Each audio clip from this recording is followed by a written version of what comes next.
Hey everybody, welcome to another episode of In the Car with Kurt. As always, I'm your host. And first off, I'd like to say sorry I haven't been putting out as many videos the past couple weeks as I normally do. It's been kind of a wild couple of weeks. I've had a ton of stuff going on. Just don't worry, I didn't forget about you. So, I would like to talk about a few things, honestly. First off, let's start with Summerslam, because it is right around the corner, just a couple of weeks away. And on the SummerSlam note, I would like to point out that, like, everybody always says, like, well, I shouldn't say everybody, but, like, the company, WWE, all the people there, they always talk about how it's, like, the biggest bash of the summer, you know, and it's like the midway, like, it's like the half year WrestleMania equivalent, you know, and I've never felt like SummerSlam was quite that WrestleMania equivalent. I understand it's in the Big Four, but, and also I'd like to say that the company's Big Four and my Big Four are not the same. There's overlap, but they're not the same. Anyway, I don't know, SummerSlam's great and all, and there's been a lot of really, really good SummerSlams, but I just don't hold SummerSlam into the same category as WrestleMania, like I think it's supposed to be. But I mean, I understand WrestleMania is like the big one. That's our Super Bowl. But I know that SummerSlam's supposed to be, you know, like number 2 or 3 after that. And I just don't feel like it is. But anyway, this SummerSlam looks like it's setting up to be really good, because we're going to have Ember Moon, who I absolutely love, going up against Bayley for the SmackDown Women's title, and that should be a great match. And I would love it if Ember finally got to put a belt on her waist, but I just don't think that's going to happen. But I would love that. I really would. I honestly would love that. That'd be one of the best things that could come out of SummerSlam. We got Becky facing Natalya, which is odd. Like, I think that Natty doesn't get a good push like she should, because she is a workhorse. She's been around for a while, and she's very good in the ring. She's a good technical powerhouse, and I think that she's been jobbed over a lot. She's basically been used to put other people over constantly, and she looks great doing it. Like, she's a very good wrestler. But honestly, I don't like the idea of her beating Becky for the title. Anybody who knows me knows I have been a huge Becky Lynch fan since Becky Lynch came to SmackDown back in whatever. Like, ever since I started watching wrestling again. And, I've just been a fan of Becky the entire time. I didn't see any of your NXT stuff when I first started watching again. But, yeah, I have always been a huge fan of Becky Lynch. She's always been one of my absolute favorites before she was the man, you know, and all that. And that's fine. And I do love what she's got going on right now. I'm glad she's finally in the spotlight where she should be. And there's got a lot of people who hate Becky right now because she went from underdog to sell out or whatever. And hate all you want. Be mad because a good wrestler got over. I mean, that's ignorant. But anyway, I think that Becky has had a good title run, and if she lost the title soon, I could be okay with that, but I just don't think that Natty's the one to do it. I see nothing wrong with Natty being a title holder. I just don't think Natty's the one who should take it from Becky. I think that okay, this being said, I do not think Lacey should have beat her either. And I'm glad that Lacey didn't. I like Lacey Evans, and I think she has a lot of potential. But she was called up from NXT far too early, and I think that a lot of that shows when she's in the ring, and that's fine. I think that someday, you know, in the near future, Lacey will be a very, very good presence on whatever show she's on. Excuse me, But I honestly don't know who would be a good option to take the title off Becky right now. I would argue there's a lot of people who could. I honestly would have been cool if it was Naomi. Like, Naomi versus Becky, that's something we haven't seen in a minute. And definitely not since Becky's been the man. And I think that could have been a really good match. I really wish Naomi would have won that elimination fatal 4-way, but wasn't meant to be, I suppose. But Natty got the shot, and I kind of hope Becky beats her, but I hope that it leads to something else. And if Natty were to take the title off the next person, I would be fine with that as well. But I don't like the idea of Natty being the one to take down the man. So, but that's just my personal opinion. That being said, there's a lot of potential that could come from this. I do kind of feel like SummerSlam is the beginning of a lot of things. It could also, some of the stuff kind of just feels like they have no idea what the hell they're doing, because they chose a very odd time to start bringing in Heyman and Bischoff and, making new storylines. I think that they should have started the new storylines, after SummerSlam, and the past few months and pay-per-views could have been building towards SummerSlam being more of a culmination of things, but that ended up not being the case. And I understand ratings and the deal with Fox and everything all had a factor to play in all that. That's why we got the reunion show. I mean, let's be realistic. The Raw reunion show, I only have one negative thing to say about it, and that is we had Stone Cold but no stunning. And granted, my personal opinion is he probably wasn't cleared to stun anybody, because I don't know if y'all caught that, but it kind of sounded like Steve had a few too many, before he got out there. He was doing a little word slurring, and I understand that's his gimmick, to be drinking beer and raising hell and, driving that son bitch truck out. I get it. That's Stone Cold.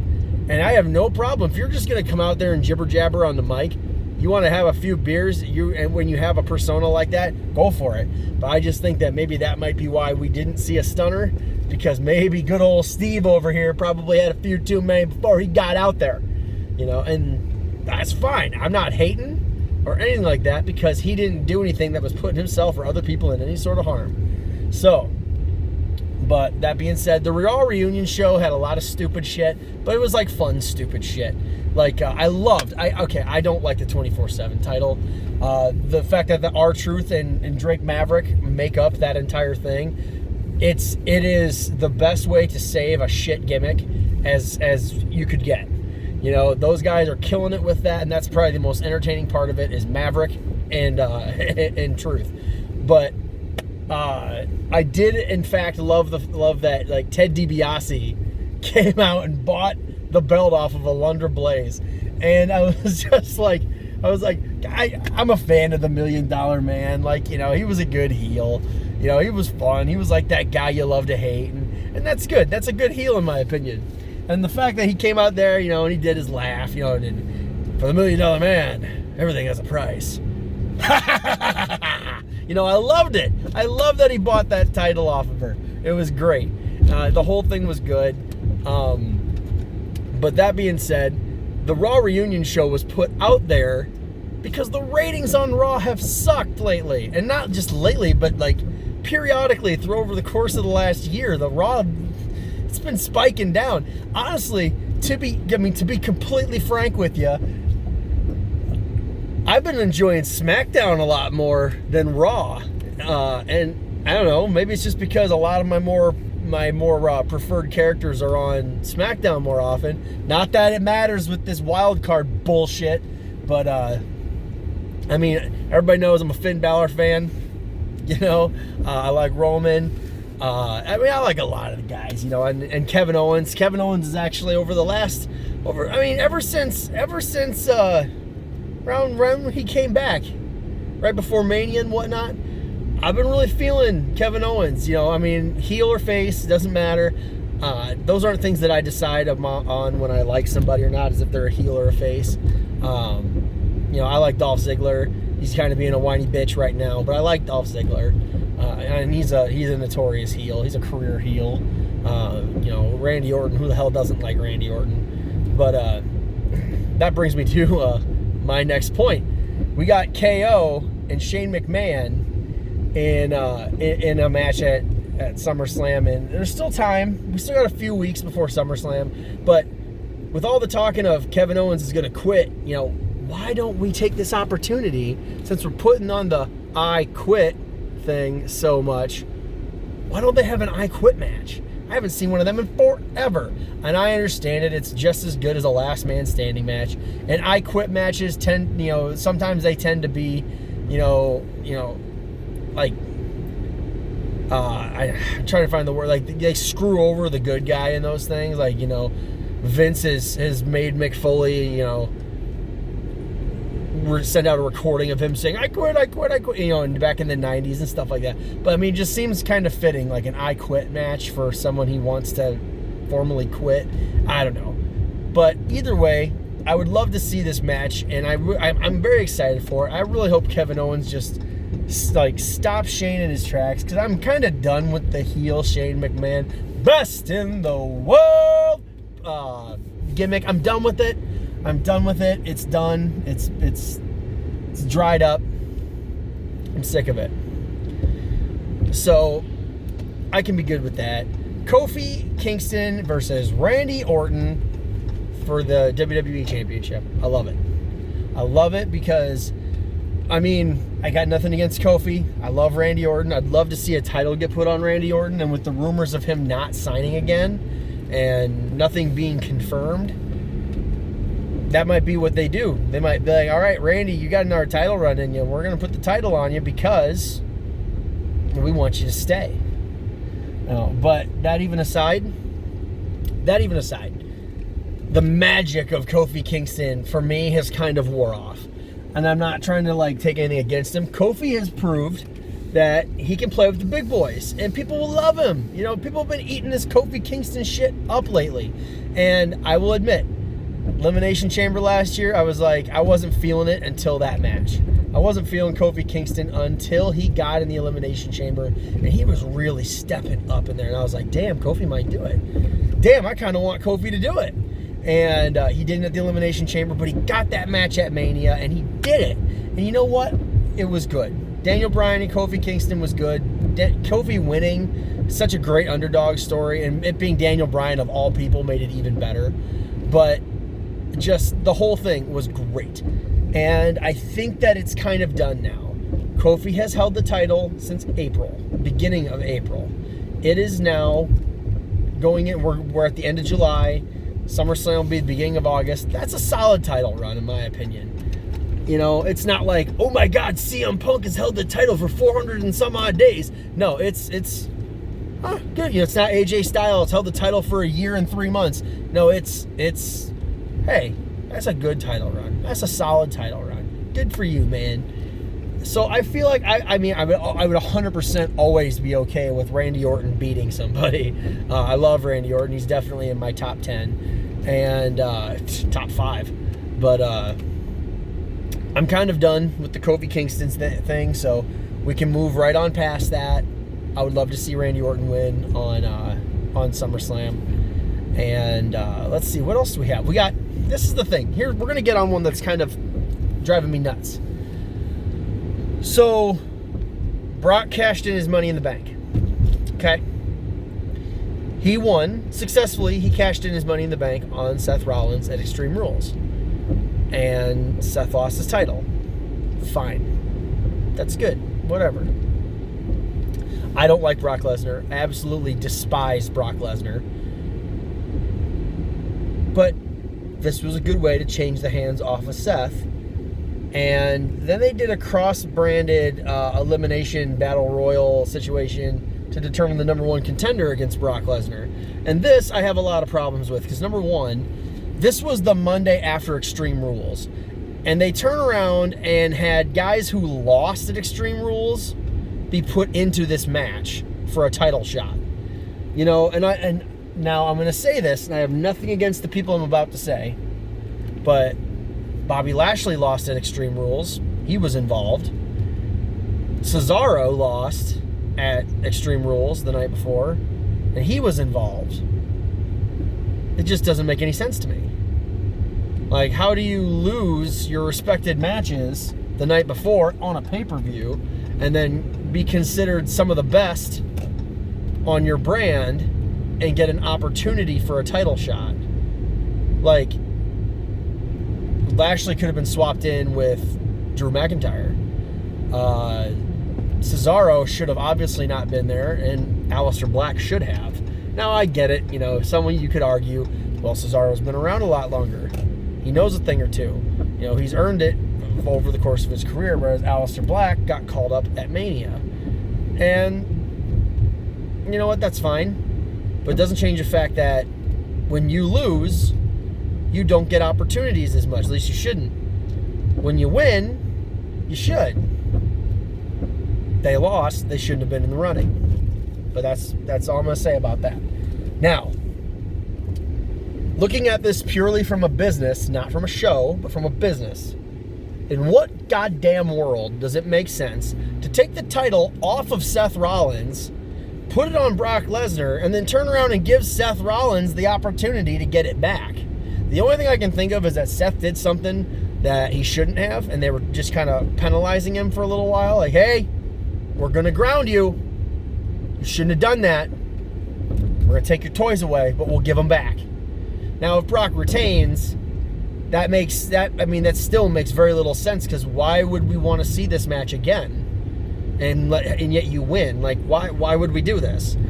Why would we push Brock? Brock doesn't need to get over. Brock doesn't need a push. And the last time I checked, I heard Brock was going to SmackDown when the Fox deal starts.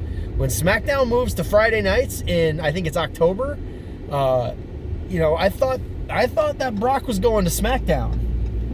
Maybe I'm wrong. Maybe I'm misinformed. Maybe the plans changed. These are all possible things. But all I'm saying is, it does, like, if you were going to take the title off of Seth, put it on Brock Lesnar, and then have a battle royal to determine the number one contender, give us somebody new.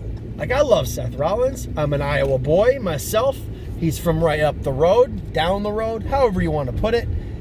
And you know what? And that doesn't have anything to do with it. Seth's a good wrestler. He puts on a good show. He knows how to win over a crowd, and that's great. But why? Why would we take the title off of him and then give him the chance to put it right back on him again a month later?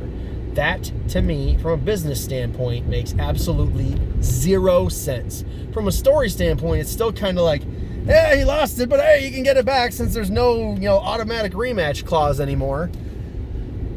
I just think that they missed an opportunity. If they were going to put it back on somebody, why not put it back on Roman? Now, that being said, I don't like to see the same match over and over again. And we definitely, throughout 2018, saw a lot of Roman Reigns versus Brock Lesnar.